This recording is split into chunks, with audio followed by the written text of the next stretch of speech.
Good morning, everyone. I'm really delighted to be with you all here at the 10th Annual Equity Summit. And I'm really delighted to have the opportunity to share findings from our new report that you've been hearing mentioned already a little bit in the video and a little bit talked about. This is a report that looks at the progress that has been made in the areas of focus for the Black Girls Equity Alliance. And you can see it here. It's now available online, and it's called Working Together for Change, Addressing Systemic Inequities Affecting Black Girls in Pittsburgh and Allegheny County. So, first, a little history. I think this is the clicker. Let's see what happens. Yay, okay. So, you've also heard mentioned already, and many of you remember, in 2016, we produced an earlier report called Inequities Affecting Black Girls in Pittsburgh and Allegheny County. And this report provided a data snapshot of systemic barriers that impede the well-being of Black girls, and it prompted a collective conversation about how to address these barriers. That fall, again, I'm repeating some history you've already heard, but just as a reminder, that was when Gwen's Girls had its first annual Equity Summit. We presented data from this report. The summit was attended by more than 200 people, including, I think, many of you who are still here today at the 10th Summit. And it generated a collective enthusiasm for addressing these systemic inequities. So as a result, Gwen's Girls convened a follow-up meeting open to anyone who was interested. This was attended by service providers, system professionals, academics, community members, young people, to discuss action steps. And as we began to meet regularly, we recognized that we needed to name our growing collective. We decided on the name Black Girls Equity Alliance to specify our focus, while also emphasizing that changing our systems to better support Black girls will make them better for all young people. So as the name indicates, as you all know, the BGEA is an alliance rather than a separate entity, and it's convened by Gwen's Girls with leadership from Dr. Kathy Elliott, of course. So from the beginning, the work of the BGEA has been community-driven, emerging through extensive, authentic engagement in what became 4 work groups, which we now call action teams, that meet regularly and work collaboratively to improve our youth service systems. We've just been hearing about that. So, as I said, the new report aims to assess the progress that's been made in addressing these systemic inequities, and to document areas where there's still work to do. Again, I know many of you know this history and these values well, but I know that we always have some new people at the summit every year, so I just want to share what's in the new report and what many of you know, which are these grounding values for the Black Girls Equity Alliance that were collaboratively developed. And you can see them here. These values and the history of the Black Girls Equity Alliance. So if you want even more detail, you can read a report on the website titled Advocating for Equity for Black Girls, the Formation of the Black Girls Equity Alliance. And as you can see, the values that we ground the work in are to center the voices of Black girls, emphasize structural changes, apply an intersectionality framework, utilize community-based participatory research methods, and create opportunities for Black girls to thrive.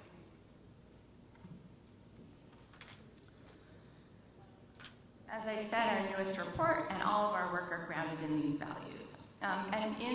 So in this new report, and in what we're sharing today, we present data from the report in 2016 alongside current data so that we can highlight bright spots and then offer some recommendations for moving forward. Okay. And just one more thing before I get to the data, I want to say a word about the membership of the Black Girls Equity Equity Alliance. Over the past decade, as we've been talking about this morning, many organizations and individuals have contributed to the work. And we're really grateful for all of you. And we also want everyone who's new here today to know that you can join us too. And you can go to the website and learn more if you're motivated to get involved.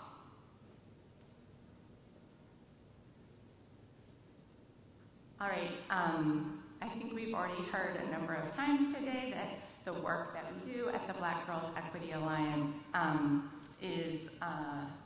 was originally organized around 4 work groups, which we called health and wellness, child welfare, juvenile justice, and education.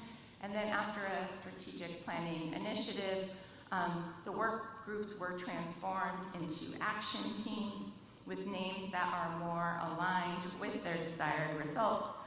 So we have comprehensive sex education, mandated reporter implicit bias training, juvenile justice, and eliminating school dress codes. As you know, each of these action teams meets monthly, and if you want to, again, read more about the goals and the actions that the teams have worked on, there's some more detail in the new report. All right, and the last thing I want to say before I get to the data is just something that we state in the report as well. You know that we can't isolate the Black Girls Equity Alliance as the sole cause of improvement in the areas that are captured in the data that I'm going to share, but we firmly believe in the power and role of community-based advocacy. And we know that the Black Girls Equity Alliance is a recognized leader countywide in all of these areas. And we certainly hope to continue our collaborative work in the future, especially in light of federal funding cuts that will disproportionately impact Black families and all families facing poverty.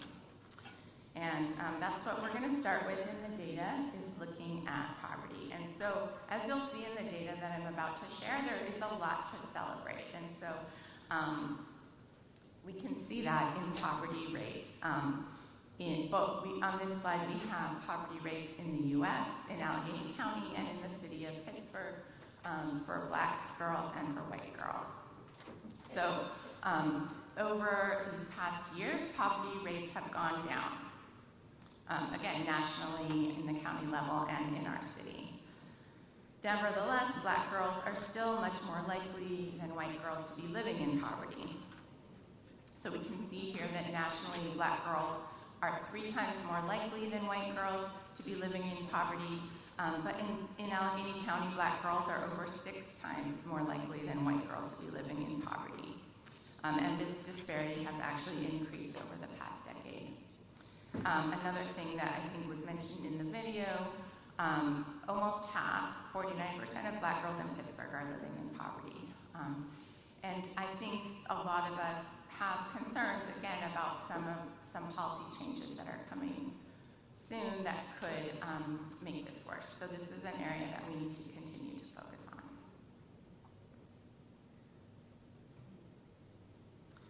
This next chart looks at school discipline. And I know it's probably really difficult to see, so I'm just going to give some overall points. And obviously, for people who want to get at the nitty-gritty, you'll be able to look in the report.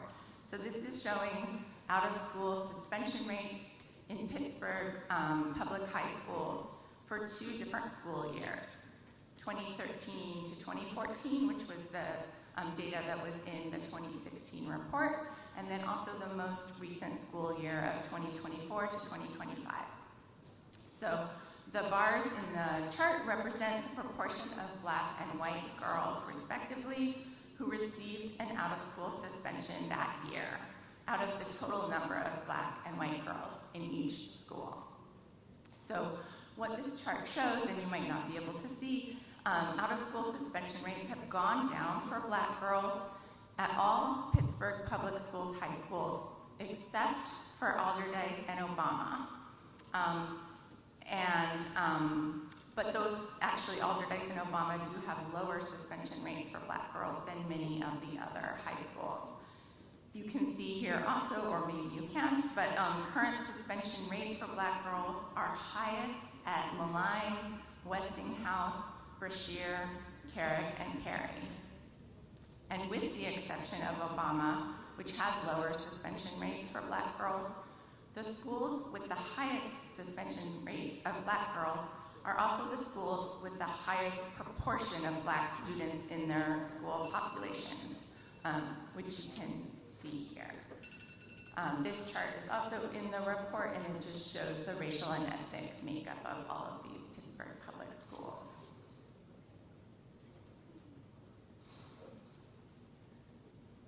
Another thing that we present in the report is a spotlight on Obama, and we talk about it as progress in the making. We focused on Obama because it has one of the lowest suspension rates for Black girls in the PPS high schools, at the same time as it has a high proportion of students who identify as Black girls. So the Black Girls Equity Alliance interviewed Principal Yolanda Colbert of Obama to receive some insight into how she's been able to develop a restorative and holistic approach to school discipline. And one thing that she told us, she said, "I will take a cuss out."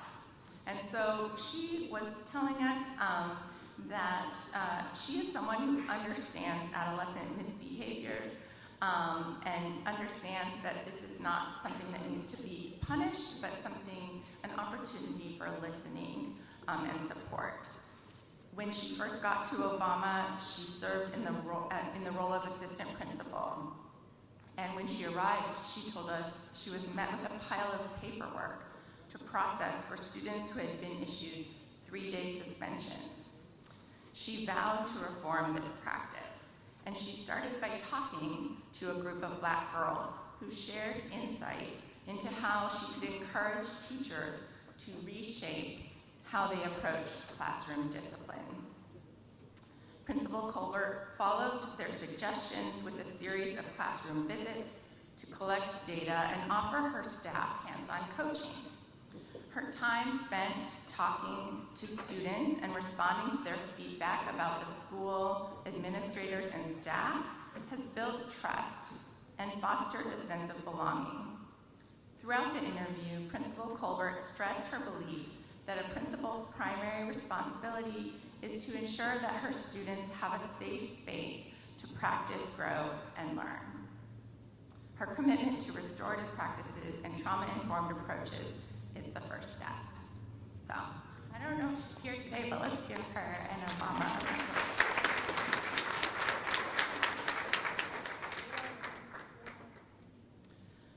One thing that we looked at in the first report was athletic opportunities. And we reported on athletic opportunities available to girls in Pittsburgh public schools and other public high schools around our region. This has not really been an area of focus for the Black Girls Equity Alliance in the past decade, but we do want to emphasize that athletics can play an important role in girls' school engagement, health, leadership development, and pathways to college.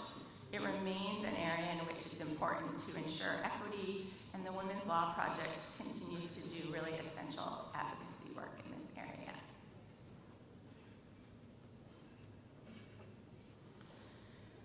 Now I'm going to turn to talking about some data from self-reports of girls about their experiences of violence and abuse. So we get these data from the Healthy Allegheny Teen Survey. And I just want to connect back again with the issue of poverty, because we know that poverty increases girls' risk of abuse and exploitation.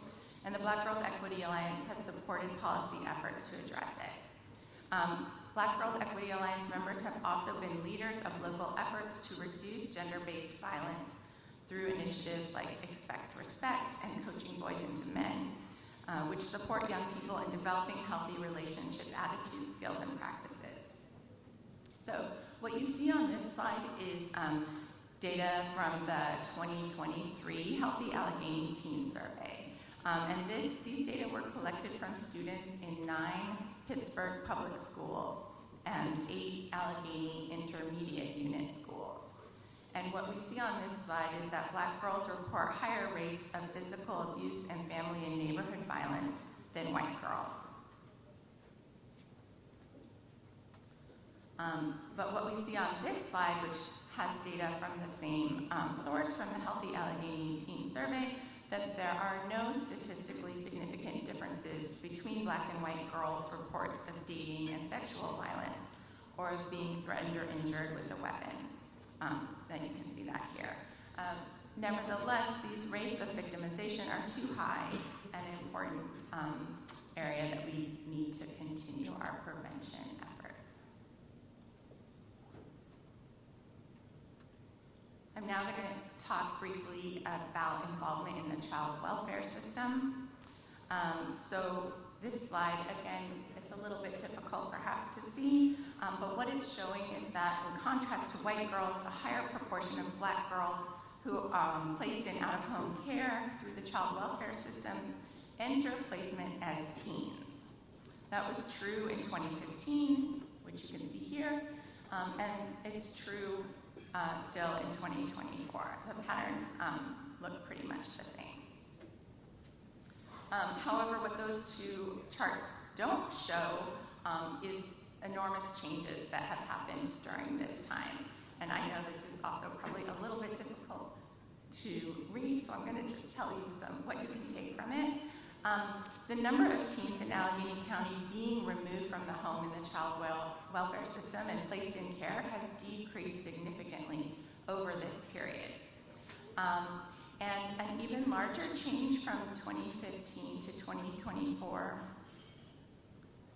actually you can see here, is in the type of out-of-home placement. So in 2015, black girls involved in child welfare as adolescents were often placed in congregate care facilities, such as group homes or other institutional facilities. Placement in congregate care is associated with worse outcomes for girls, including subsequent legal system involvement. And so this chart shows enormous progress. It shows a 73% decrease in the placement of black teen girls in congregate care, along with increases in their placement in kinship and foster care as the preferred alternative.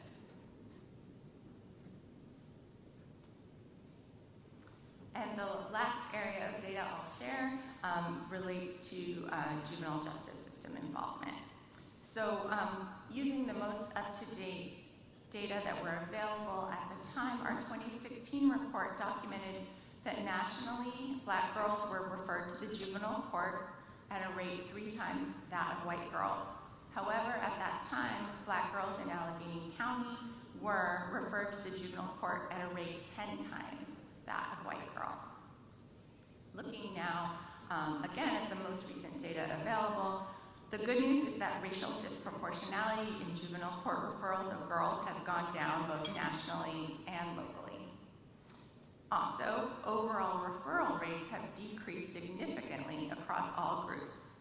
In 2015, black girls in Allegheny County were referred to the juvenile court at a rate of 41 per 1,000 black girls aged 10 through 17.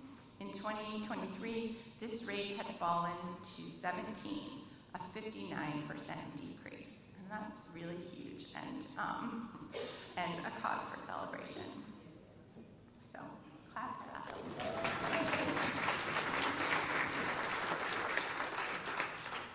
In 2022, at the national level, black girls were 2.5 times more likely to be referred to the juvenile court than white girls. And in 2023, in Allegheny County, black girls were 6.5 times more likely to be referred than white girls. And that's a smaller disparity than you see in this chart because there is more recent data available for Allegheny County than there is for the U.S. as a whole. So while this is still a really distressing, unacceptable rate of racial disproportionality, it represents an enormous amount of progress. Again, I think we should be really proud. And I want to just end looking at this slide by noting that in 2022, and you can see this here, the juvenile court referral rate of black girls in Allegheny County was 25% lower than the national referral rate for black girls. So we are referring black girls in our county to the juvenile court at a lower rate than the national average. That's really excellent.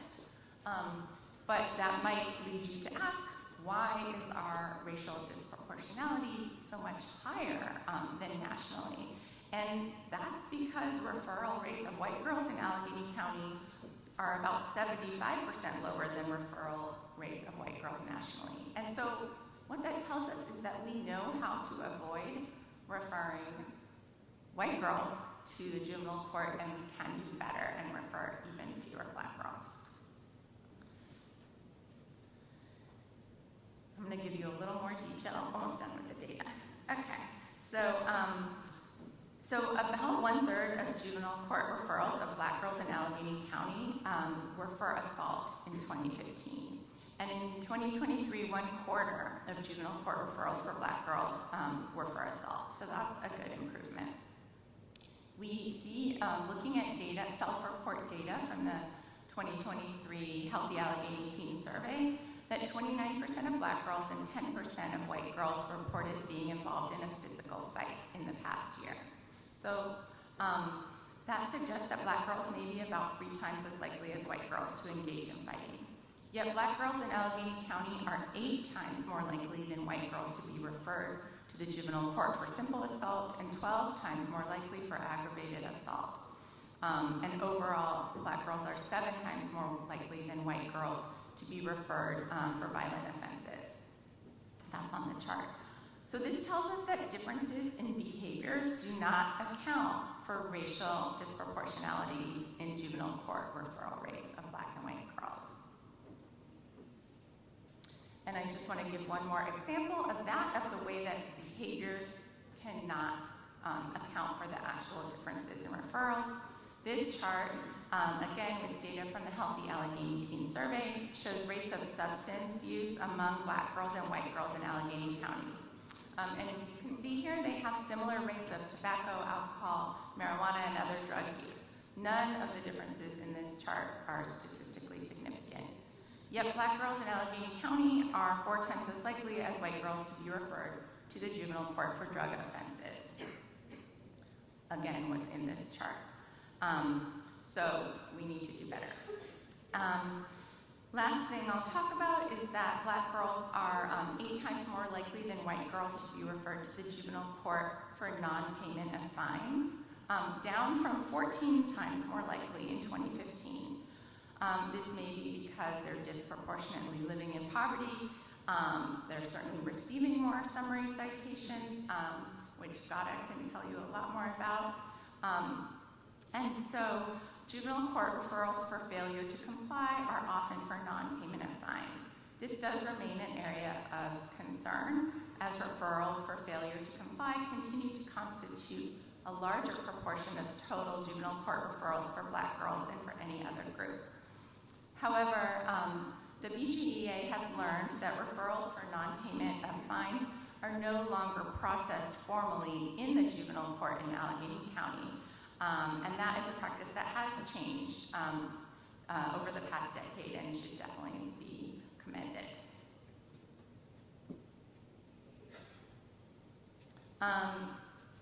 Okay, this truly is the last slide with any data. So in the report, we have one other spotlight on positive change, and this is focused on referrals to the juvenile court from Pittsburgh Public Schools. So in 2024, Pittsburgh Public Schools Police made just 11 referrals of black girls to the juvenile court, down from 152 in 2019. So in 5 years, from 152 down to 11.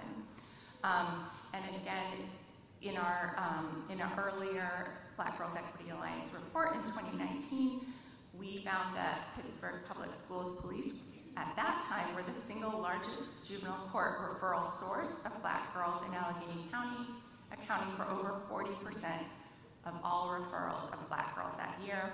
In contrast, in 2024, Pittsburgh Public Schools Police made just 6% of total juvenile court referrals of black girls in Allegheny County. So, yay, yes. All right, so I know I threw a lot at you. Here are just a few key takeaways to keep in mind as we move into the panel discussion, where you'll get to hear from and ask questions to the system leaders who have helped to shepherd so many of these wonderful changes along. All right, so again, just really briefly, Black girls' poverty rate has gone down, but racial disparities in poverty rates have not. Suspension rates of Black girls have gone down in most PPS high schools, but do remain high in many schools, and racial disparities persist. The number of Black adolescent girls being removed from the home in the child welfare system has decreased, and of those removed, most are now placed in foster or kinship care rather than congregate care. Pittsburgh Public Schools have dramatically decreased referrals of Black girls to the juvenile court, and referrals of Black girls to the juvenile court in Allegheny County are way down. As I noted earlier, in fact, Black girls in Allegheny County are now referred to the juvenile court at a lower rate than that of Black girls nationally. Again, the low rate of referral of white girls to the juvenile court reminds us that we can do better for our Black girls. And racial disparities in juvenile court referrals, while down significantly, are still far too large. So there's a lot of good news, but we still have work to do. And the report concludes, and this is my last slide, with recommendations that are aimed at creating systemic and public policy change that will better support our Black girls to thrive. Again, I'll just read these really quickly so we can get to the panel. We need to focus on implementing policies and programs that help eliminate poverty and income insecurity. We need to prohibit the imposition and eliminate the debt from fines and fees on young people and their families due to legal system involvement. We need to require and fund anti-racial bias training for mandated reporters of child abuse and neglect. We should continue to invest in trauma-informed and holistic approaches to school discipline and work to reduce suspension rates even further. And we should continue school-based efforts to reduce the number of youth referred to juvenile court. Thank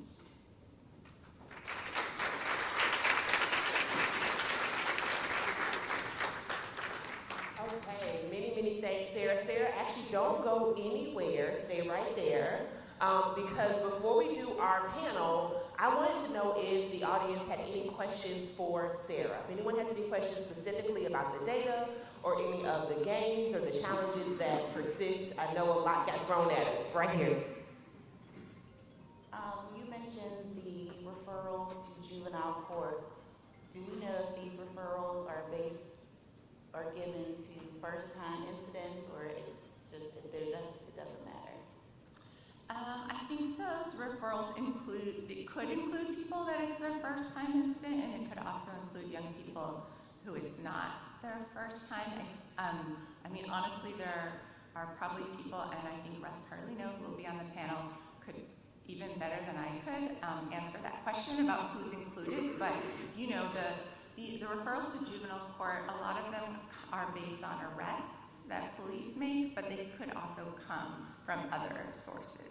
So part of understanding where the referrals come from, and there is, as we talked about, we try to look at that data, like where are the referrals coming from, is really important in understanding why the numbers are what they are. But yeah, I don't know if the juvenile court is looking at how many of those are first-time referrals or how many might be young people who've been referred before. Yeah, that's a good question. Yeah, that's an excellent question. Any other questions for Sarah?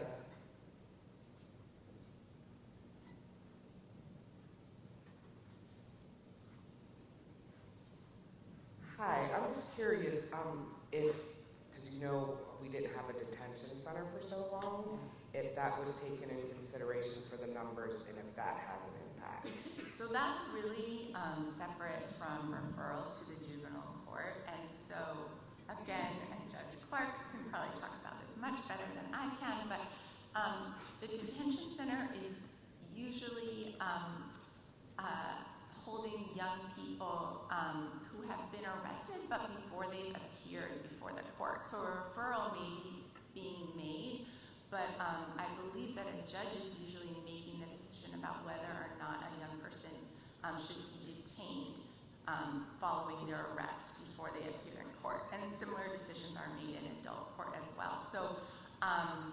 Really, the numbers in the original 2016 report and the numbers in the current report are really not looking at detention at all.